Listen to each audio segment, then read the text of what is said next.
हाँ दोस्त, चलिए मैं आप लोगों को इस वीडियो में कक्षा 12 का फिजिक्स का एक इम्पोर्टेंट रूल बताऊंगा जो चैप्टर 1 से है। ऐसे ही हर चैप्टर का important rule daily video upload करता रहूँगा, आप लोग देखिएगा इसको। इसे सबसे पहला नियम है कूलाम का नियम क्या होता है। तो इसके लिए हमको जानना पड़ेगा कि मान लेते हैं कि दो स्थिर आवेश हैं, चाहे वो किसी में भी, चाहे वायु में चाहे निर्वात में। तो मान लेते हैं कि दो स्थिर आवेश हैं, यहाँ पे ए है, यहाँ पे ए है।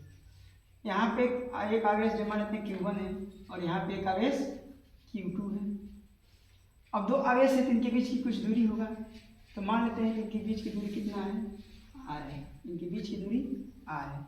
तो जो ये आवेश हैं, इन आवेश में हो सकता है आकर्षण बल लगे या हो सकता है प्रतिकर्षण बल लगे। तो आकर्षण आकर्षण कब होगा ये समझिएगा। आकर्षण कब होगा जब एक पे प्लस चार्ज हो और दूसरे पे क्या हो, माइनस चार्ज हो। तो ये दोनों आपस में एक दूसरे को क्या होंगे, अट्रैक्शन करेंगे, आकर्षण करेंगे।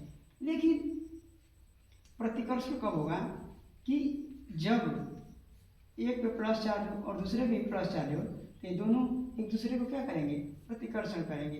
ठीक, तो हम लोग को क्या करना है कि इसमें इन दो आवेशों में उस बल का अनुभव करने के लिए कि वो बल क्या है, इसलिए हमको एक नियम जानना पड़ेगा जिस नियम का नाम है कूलाम का नियम। कूलाम का नियम क्या कहता है कि दो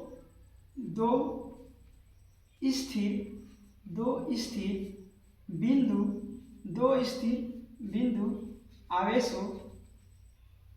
आवेशों के बीच, दो स्थिर बिंदु आवेशों के बीच लगने वाला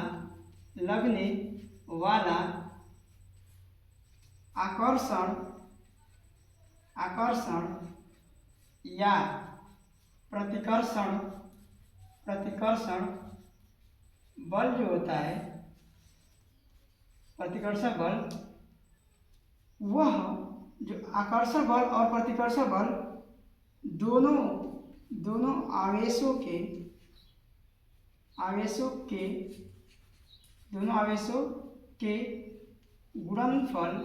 गुणनफल के अनुक्रमानुपाती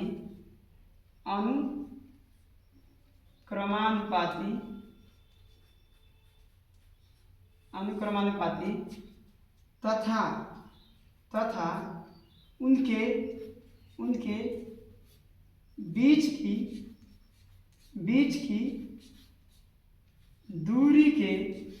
दूरी के वर्ग के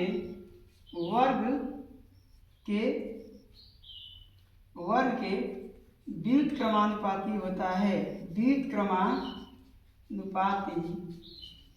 होता है। व्युत्क्रमानुपाती होता है। ये नियम क्या कहता है, कूलाम का नियम, ये पहले समझिएगा कि दो स्थिर बिंदु आवेश, वो दोनों स्थिर बिंदु आवेश कौन है, Q1 और Q2। इन बिंदु आवेशों के बीच लगने वाला आकर्षण बल या प्रतिकर्षण बल इन दोनों आवेशों के गुणनफल के क्या है, अनुक्रमानुपाती है। तथा उनके बीच की दूरी के वर्ग, उनके बीच की दूरी कितना है, r। इस दूरी के r के वर्ग के व्युत्क्रमानुपाती होता है। तो अगर हम लगाना चाहें, इसको समझाना चाहें, तो जो कह रहा है कि जो ये आकर्षण बल या प्रतिकर्षण बल है, F से बल होता है, या हो सकता है आकर्षण बल या प्रतिकर्षण बल हो, इन आवेशों के गुणनफल के, आवेश कौन है, Q1 और Q2, Q1 गुणे Q2 के गुणनफल के क्या है, अनुक्रमानुपाती। ये किसका चिन्ह है, अनुक्रमानुपाती। इसको हम समीकरण 1 मान लेते हैं। फिर दूसरा बोला है उनके बीच की दूरी के वर्ग के व्युत्क्रमानुपाती, यानी व्युत्क्रमानुपाती मतलब जो ये बल है, ये दूरी कितना है, r। इसका क्या करना है, वर्ग करके क्या करना है, व्युत्क्रम करना है, उल्टा करना है। इनके दूरी के वर्ग के व्युत्क्रमानुपाती होता है। इसको हम समीकरण 2 मान लेते हैं। यानी यहाँ इतना आपको समझ में आया कि जो इनके बीच लगने वाला आकर्षण बल और प्रतिकर्षण बल है, इन आवेशों के गुणनफल के क्या है, अनुक्रमानुपाती, और इनके बीच की दूरी के वर्ग के व्युत्क्रमानुपाती।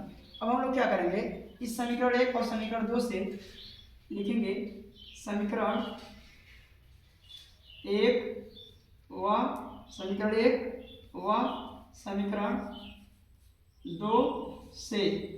क्या हो जाएगा, F बराबर, देखिए दोनों इस बराबर है तो हो जाएगा, हटाएंगे इसको, चाहे लिख सकते हैं इसको ऐसे, आप लिख सकते हैं इसको कि F बराबर के Q1 Q2 upon R square, क्योंकि देखिए यहाँ पे F समान, यहाँ भी अनुपाती में है और यहाँ पे भी अनुपाती, इसका मतलब ये दोनों बराबर है, तो हम लोग लिख सकते हैं F बराबर के Q1 Q2 upon R square.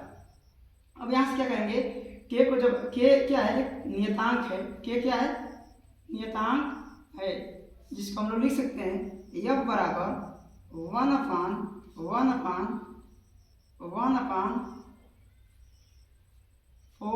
पाई epsilon naught Q1 Q2 upon R square, ये किसका नियम है, कूलाम का नियम है। जहाँ आप लिखना, जहाँ 1/4 पाई एप्सिलॉन नॉट का मान होता है 9 गुणे 10 के पावर 9 न्यूटन मीटर कूलाम प्रति स्क्वायर, किसका मान होता है 1/4 पाई एप्सिलॉन नॉट का। ठीक है, हम आशा करते हैं आप लोग को समझ में। धन्यवाद।